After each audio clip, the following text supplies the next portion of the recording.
Selamat pagi, siang, sore, dimanapun kalian berada. Jumpa lagi sama aku again. Aku tuh speechless mau ngomong ya, tapi gini, kita tuh masih di bulan Ramadan, bulan yang katanya penuh ampunan, yang katanya penuh berkah, yang katanya setan-setan pada dibelenggu.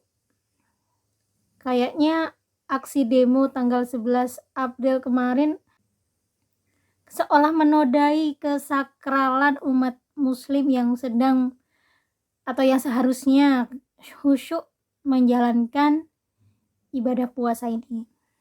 Dimana katanya kalau bulan Ramadan itu kita tuh wajib berlomba-lomba melakukan kebaikan, ngumpulin pahala, rajin ibadah, dimana katanya bulan ini tuh semua dosa-dosa kita bakal diampunin.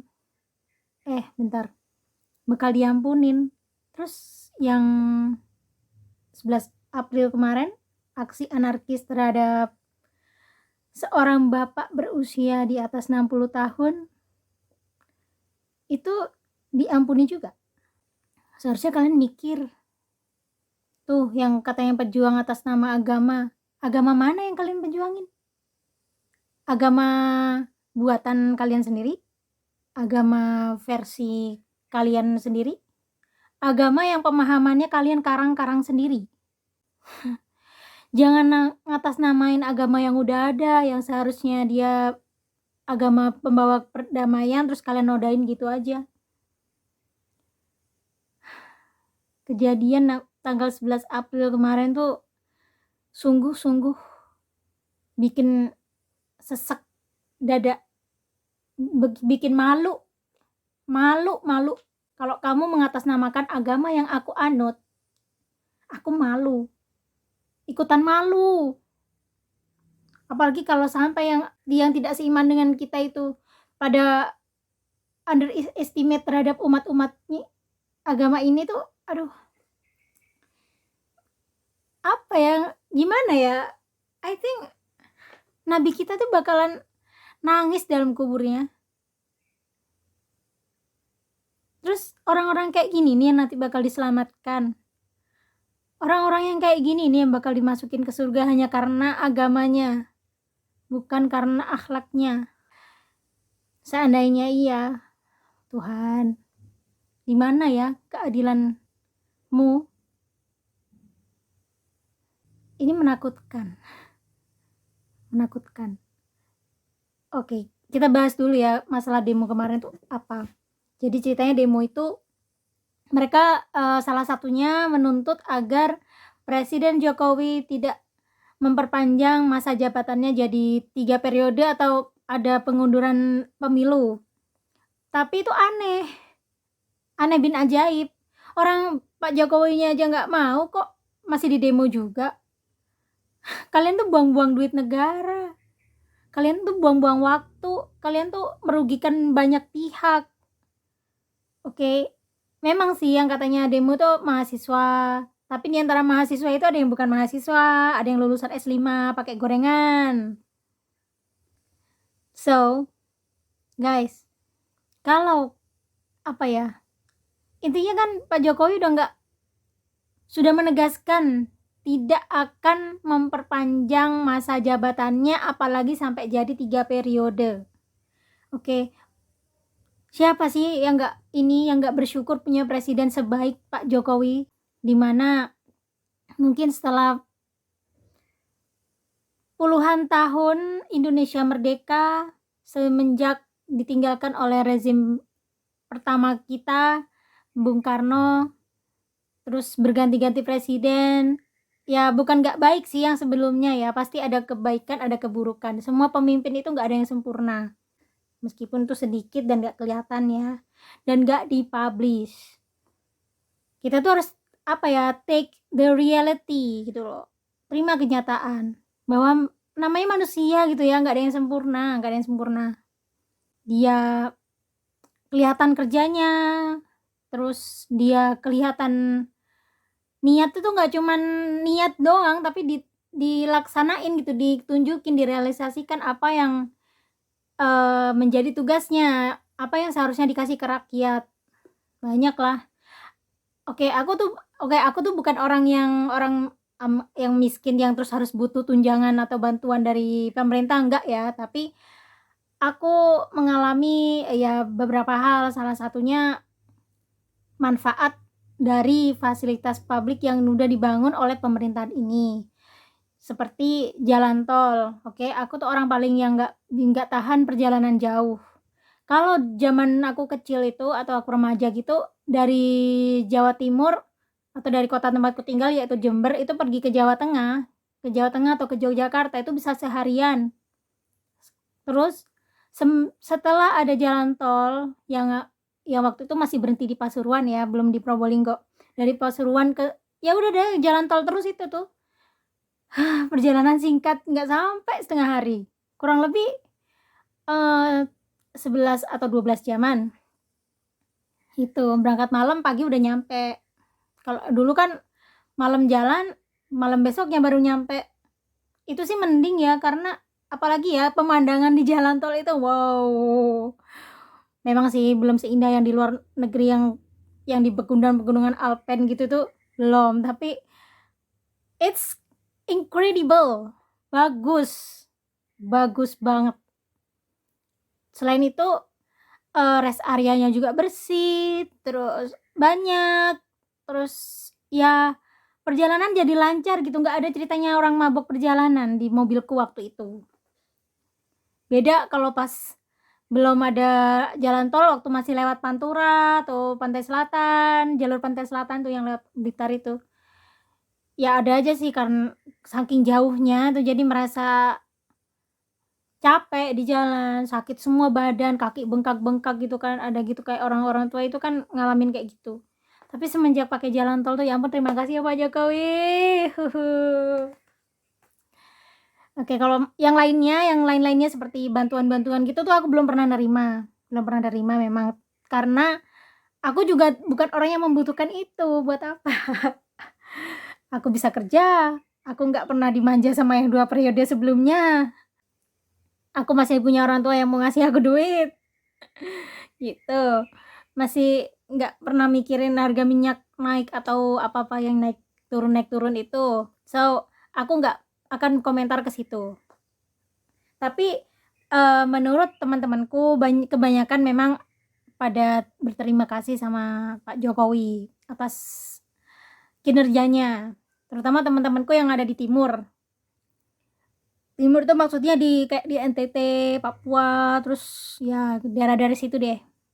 Oke, sangat terasa sekali hasil kerjanya. Ya memang sih 10 tahun buat membangun Indonesia jadi luar biasa itu nggak cukup 10 tahun. Tapi juga bukan berarti itu jadi alasan untuk terus memperpanjang rezim pemerintahan Pak Jokowi. Kita harus ngerti juga lah, mungkin Pak Jokowi udah capek juga sih ngadepin rakyat-rakyatnya yang sebagian nggak tahu terima kasih itu. Ya mungkin Pak Jokowi udah capek, udah pengen istirahat lah. 10 tahun tuh waktu yang memang sih kalau dilihat sekejap tuh sebentar, tapi di jalan juga lama. Ya kan? Mungkin Pak Jokowi itu pengen main-main sama cucunya, pengen meluangkan waktu sama mereka, ya kan? Karena selama ini lebih sibuk sama ngurusin rakyat-rakyatnya, yang sebagian dari mereka itu nggak tahu diri. Kayak Badrun, apa sih kemarin itu Dandrun. Yang itu yang kena Omidrun itu loh. Terus oke, balik ke masalah demo ya. Demonya tuh kayak salah kamar gitu, salah sasaran, salah orang yang di demo, kok bisa gitu.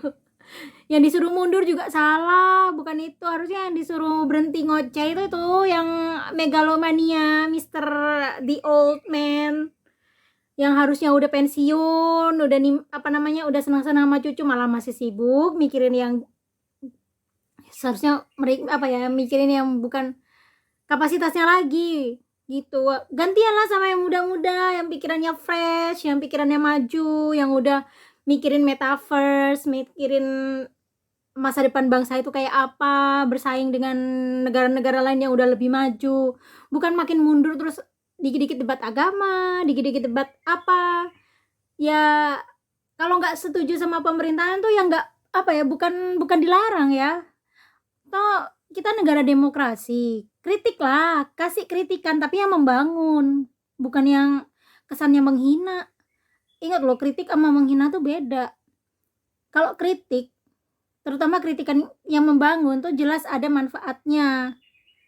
Terus kalau kritikan tuh juga apa namanya, ya kayak vitamin gitu loh buat memotivasi seseorang atau sebuah organisasi atau sebuah negara biar tambah maju, buat orang mikir. Nah, terus kalau hinaan, ya hina doang, jelek-jelekin doang, udah nggak ngasih solusi. Itu namanya menghina, itu kayak si megalomania. Aku gak usah sebut namanya ya, alergi. Aku kalau nyebutin nama itu langsung gatel-gatel semua ini. Ini baru dalam hati nih nyebutnya. Belum beneran. Terus apa lagi? Ya against kejadian yang tanggal 11 April itu yang menimpa, aku manggilnya, aku bingung, om aja karena usianya 2 kali lipat dari aku. Om Adi Armando, aku turut prihatin. Aku ini penonton setianya channel Anda dan channel yang satunya yang hostnya sama-samaan itu. Nah, aku turut prihatin. Aku berdoa semoga Om Ade Armando cepat diberi kesehatan lagi, kita berjuang lagi lewat medsos untuk keselamatan NKRI. Terus buat yang itu, yang pelakunya, kalian tuh, aku sampai nggak tahu ya mau menyebut kalian itu apa. Sebagai makhluk, kalau ada yang lebih rendah dari iblis, itu kalian. Perbuatan kalian itu, kalau ada kata di Kamus Besar Bahasa Indonesia yang lebih parah dari namanya biadab, yaitu kok orang, ya ampun, kalian tuh nggak punya bapak lah di rumah. Gimana kalau ayah kalian yang diperlakukan sedemikian nistanya? Kalian tuh gimana ya? Gini loh ya, memang sih di kaum cebong tuh nggak semuanya suci. Pasti ada yang jengkel sama perbuatan kalian, yang jengkel sampai ke ubun-ubunnya tuh sampai udah mau mendidih, udah gregetan mau ngapain kalian gitu. Pasti ada. Jangan sampai ya semua perbuatan kalian itu balik ke diri kalian sendiri atau keluarga kalian. Ya, karena namanya balasan dari Tuhan tuh ada. Tuhan tuh nggak tidur. Tuhan tuh pasti ngelihat apa yang udah kalian lakukan. Ingat, ada namanya kalau di apa sih, sebab akibat, ada namanya hukum karma. Apapun itu sebutannya di agama kita. Bukan agama kita beda. Lu bukan Islam. Lu itu agama setan. Bentar, setan aja lebih mulia loh dari kalian, karena dia masih masih mau bantuin Tuhan kita buat goda-godain kita, ya kan, buat kita jadi lebih bersemangat buat ibadah. Tuh setan. Kalau kalian malah bikin orang malas gitu tuh, ibadah itu kayak gak ada gunanya gitu. Soalnya takut kayak kalian misalnya ikut-ikut pengajian yang jelas-jelas pengajian yang mulia, pengajian yang baik, yang tidak provokatif, orang jadi ilfil, jangan-jangan pengajiannya yang radikal, padahal kagak. Aduh, jadi sepi pengajian tuh gara-gara kalian. Emosi. Oke, sekali lagi buat Om Ade Armando, semoga cepat sehat ya. Kita tunggu semua konten-kontennya kayak biasanya. Oke, sekian video dari aku. Sampai jumpa lagi.